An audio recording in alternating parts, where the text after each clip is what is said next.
Nikiongea mimi ni Kennedy Songa na ni one term na tuko one term na sababu na Mr. Speaker, hii bunge ni bunge kubwa na sometime nikiangalia mtu amesoma na free primary education alichagua subject mbaya, alipewa CRE stroke history akachagua CRE akaacha history. Mahali angepatana James Orengo kwa Sabasaba Day. Masaa James Orengo alikuwa anapigania wa Kenya, yeye baba yake alikuwa nyumbani amejificha kwa bedroom. Sasa leo hii anakuja anaongea mbaya about mtu alimpigania freedom speech, anapanua na mdomo yake hapo. Mr. Speaker, sometime rudi hata kwa hiyo simu yako angalia more about James Orengo. Au ukiangalia James Orengo, shukuru Mungu. Shukuru ule mama alizaa James Orengo akaleta kwa hii dunia. We sometime we ulileta tu mwili.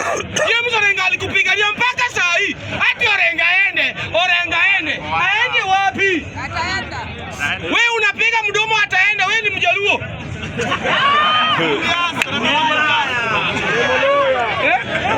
Mr. Speaker, mali imefika. Lazima kila mtu apewe flower yake. Si kupanua mdomo. Hata huyu Ruto lewi. Ruto bila Orengo angesimama kwa gari. Bila huyu James Orengo. Wale watu walipigania Kenya. James Orengo ndiye bado tunaona akitembea. Kweli. Lakini unapata somebody from somewhere. Yeye hata kuongea kitu inaweza make sense hapa. So that watu wa bunge wanaweza pata kasi hataki. Yeye Orengo aende. Akitoa naye kila kitu hapa na hana hata ID. Ulize ID yake namba moja ni ngapi? Amepiga kura mara ngapi? Hata kusoma tu jina ya ID namba. Ajia ile yake. ID yake akikuja hapa ataanza kusema ni 24 na ako na 29 years.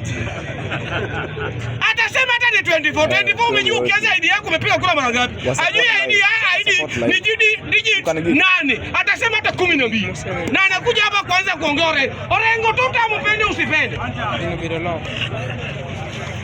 Nasema hivi. Mr. Speaker. Mr. Speaker, nasema hivi. Nataka kumwambia watu hivi. Niliona kama Ososi mwenyewe. Ososi amepigwa huko Kisumu. Na sikudanganyi.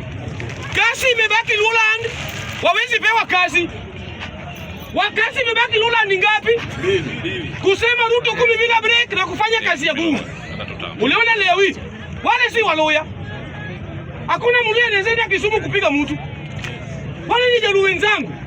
Alafu unapata bloggers from Luland wanasema ati Ososi alipigwa juu ya msichana. Ndugu yangu kabulu post kitu. Chunga hiyo mdomo yako. Mahali kitu imekuika pale ukiangalia vile ile CCTV inatoa vizuri vile yule kijana huyo baba alikuwa anapigwa. Angekuwa baba yako. Wanapiga mdomo hapa. Mimi naongea kama mtu anatoka Lulwa. Na mimi naongea kama mtu hajawahi weka president hapa Kenya. Na naongea kama mtu amepiga kura. Wameshaweka nani hapa? Mdomo ndio Kibaki uliwea. Wanasema kidogo. Nataka kumjibu hapo tu. Ni akarudi kwa nyumba yake akwe na information name ako mbele yangu na umri lakini hana nini? Wisdom. Hawali. Kibaki Raila alivunja party yake ya LDP. Akaingia kwa Moi. Hiyo ni 2000. Raila akakuja akachoma LDP hapa. Akaingia kwa Moi akawekwa General Party Secretary ukanu. Masaa Kibaki walikuwa naenda kutengeneza vitu. Kibaki na kijana wa Malo kidogo, you history of government yangu. Niweke sawa mimi niende. Masaa imeisha utanipea kesho.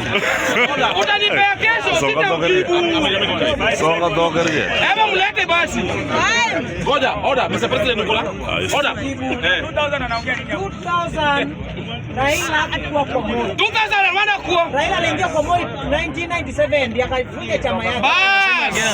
Order. Bas. Anakuja hapo 1997 Raila alisimama kama president na party yake. Are you getting me? After that. Order Mr. Bwana, wacha ni That is the first handshake bwana. That is the first handshake. Kwani wewe nini unasema watu hawajui? Raila alisimama 1997 1997. Unaona? Akisimama alisimama Kenneth Moi, walikuwa wengi. Then after unanipata?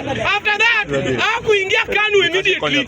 Unasikia hapo? Raila akavunja party yake hapo. Akishavunja party yake akaingia KANU, akawekwa party secretary of KANU. After that, Kibaki unit 1. After that, Kibaki na kijana wa Malwa walitoka huko. Wakaacha Raila kama bado alikuwa anajua Moi atabeba mkono yake. Masaa wengine wameshatengeneza party pande hii, kijana wa Malwa na Kibaki. Raila sasa ana otherwise akakuja hapa. Sasa nikisema Mr. Speaker, nasema hivi. Hao watu hata waseme nini? Uliona vile Mount walisema huko leo. Na ndugu yangu nasema hapa ni mbaya. Mr. Speaker, ulisema uliongeza dakika moja. Order members. Wacha malize please. Haya, second start. Sawa Mr. Speaker, ukiangalia Mount Kenya hapa na kitu tumeona leo hii ni kubaya. Na sikudanganyi, Ruto amepewa red card Ukambani. Ruto amepewa red card Central. Ruto amepewa red card hapa Nairobi, amebaki na wale watu wachache wanasema tu tamu. Ruto amepewa red card nini? Ruto amepewa red card Western. Ruto amebaki na hii yellow card ya Kisumu hii. Na hii yellow card watapiga kura. Na kila siku wanakuja hapa na wanapiga mdomo. Na Ruto anaenda nyumbani hizo kura zao because hata accident. Ruto anaenda nyumbani na watu wetu because wataenda kumwambia Gladys Wanga kidogo. Wampete. Mr. Speaker, nikimaliza sasa unaona ile siku ya kwenda kwa nyumba, sasa utaenda nyumbani. Akisanguka atapata Gladys Wanga. Na atauliza Gladys Wanga, shida ni nini? Gladys Wanga atasema, hata sisi tumezoea na kukumbuka ndugu yangu. Wacha tuende tu na wataenda. Asante.